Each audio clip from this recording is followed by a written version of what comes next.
SD time, यहाँ खबरों का सिलसिला कभी रुकता नहीं। मैं शिवानी शाह हाजिर हूँ आपके सामने आज की इस खबर के साथ।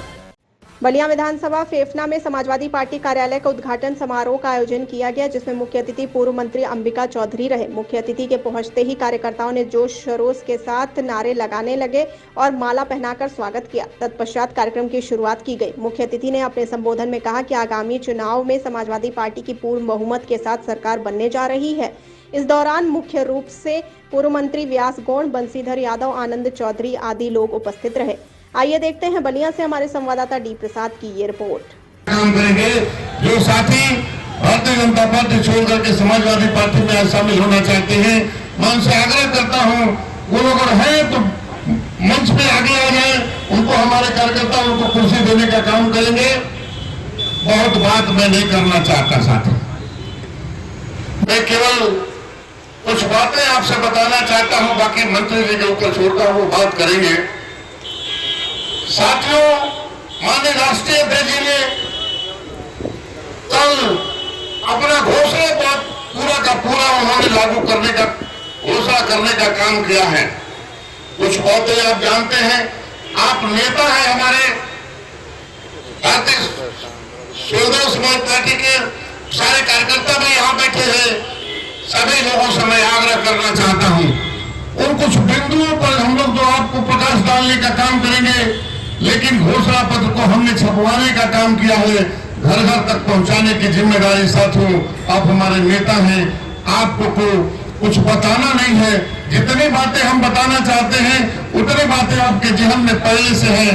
उस घोषणा पत्र में कुछ महत्वपूर्ण बातें हैं जो बिंदु है, मैं आपके सामने रख देना चाहता हूँ। बाकी आपको याद भी कर लेना है और बाकी नहीं आप उस पर्चे को घर घर तक पहुंचा देना है। साथियों, जो माननीय हमारे राष्ट्रीय अध्यक्ष जी ने, माननीय अखिलेश यादव जी ने घोषणा पत्र जो घोषित करने का काम किया है, उसके कुछ बिंदु मैं आपके सामने रखना चाहता हूं। साथियों, उन्होंने घोषणा किया है कि 300 यूनिट बिजली फ्री देने का काम करेंगे हमारी सरकार बनेगी। तो ये महत्वपूर्ण बातें जनता के बीच में आपके माध्यम से ही पहुंच सकती हैं। अभी हमारे नेता बंसीधर यादव जी ने कहा कि मैं हर घर में पहुंच नहीं सकता, इसलिए साथियों आपको अखिलेश यादव बनना होगा, आपको अंबिका चौधरी, बंसीधर यादव, राजमंगल बनना होगा। आपको घर घर जाकर के और केवल 1 तारीख को आपको वोटर लिस्ट बांटनी है, 2 तारीख को आप पर्ची बनाएंगे, 3 मार्च को वोट हो जाएगा। ये 18 दिन बड़ा महत्वपूर्ण है साथी। एक एक साथी हमारा, ये कार्यालय आज से हमारा खुल गया है, यहाँ साथी हमारे रहेंगे। प्रतिदिन का कार्यक्रम कौन सा हमारा साथी किस क्षेत्र में है बना करके हम रखने का काम करेंगे। चौधरी साहब किस क्षेत्र में होंगे, हम किस क्षेत्र में होंगे, जिलाध्यक्ष जी तो जिले पर घूमेंगे, लेकिन जब फेफड़ा में समय देंगे तो इनका कार्यक्रम भी जिले पर रखा होगा। बंसीधर जी किस क्षेत्र में है, कार्यालय पर निश्चित रूप से आप पता कर सकते हैं। जिसको जिसके साथ जाना होगा, रहना होगा, क्षेत्र में घूमना होगा, अपना कार्यक्रम साथियों उसी तरह से बनाने का काम कीजिए जिस तरह से आरएसएस गांव में घुस गई है। आप समझ रहे हैं कि वो उपेंद्र तिवारी चुनाव लड़ रहे हैं तो बड़ी गलती होगी। गुजरात के लोग भी आपके बीच में आकर के गांव में घुसे हुए हैं, गांव में घर घर में घूम रहे हैं, महिलाओं के बीच में ज्यादा जा रहे हैं और उनको गुमराह करने का काम कर रहे हैं। आज लड़कियों को स्कूटी बांट देंगे जैसे 15 लाख रुपया उन्होंने बांटा था।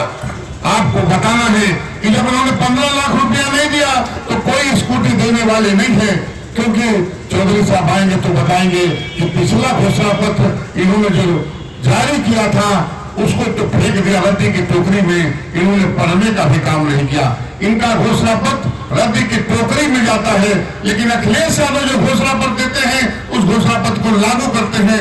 उसके अलावा भी ये जैसे पूर्वांचल एक्सप्रेस में था, घोषणा पत्र में नहीं था, जो मेट्रो की ट्रेन थी वो घोषणा पत्र में नहीं थी, स्टेडियम घोषणा पत्र में नहीं था, उसके अलावा भी काम करते हैं अखिलेश यादव। उन्होंने घोषणा क्या है कि किसानों की सिंचाई के लिए अगर वो किसान ट्यूबवेल लगाता है तो उसकी सिंचाई में जितनी भी बिजली खपत होगी वो फ्री में दी जाएगी। अब उसका पैसा नहीं लगेगा, इस बात का ख्याल करिएगा आप लोग। देंगे ही देंगे, 2 बोरी डीएपी और 5 बोरी यूरिया मुफ्त में देने का काम करेंगे किसानों के लिए। ये महत्वपूर्ण बात गाँव घर घर में किसानों के बीच में आपको बताना है। ये खाद के लिए जो हम लोग लाठियां हमारे किसान खाते थे, वो खाद तो अखिलेश यादव ने आपके घर में पहुंचाने का काम करने का काम किया है। इसलिए आपसे कहना चाहता साथियों, ये महत्वपूर्ण काम है। जो लोग 18,000 रुपया सालाना पेंशन देने के लिए घोषणा किया था, उसमें पहले महिला थी, अब वृद्ध को भी जोड़ा और विकलांग को भी जोड़ दिया है। जितने हमारे बुजुर्ग होंगे उनको भी 18,000 रुपया सालाना, वृद्ध को भी सालाना, विकलांग को भी और हमारी महिलाओं को भी 18,000 रुपये सालाना पेंशन देने की घोषणा हमारे राष्ट्रीय अध्यक्ष ने की है। नौकरी के लिए 32 लाख नौकरियां सरकारी पद खाली है उत्तर प्रदेश में, लेकिन ये सरकार हमारे नौजवानों को नौकरी देना नहीं चाहती। इस कड़ी में बस इतना ही। ताजा तरीन खबरों के लिए बने रहिए एनएसडी टाइम्स के साथ। मुझे दीजिए इजाजत। नमस्कार। एनएसडी टाइम्स के लेटेस्ट खबरों से अप टू डेट रहने के लिए चैनल को लाइक करें, शेयर करें, सब्सक्राइब करें और अंत में बेल आइकन दबाना ना भूलें।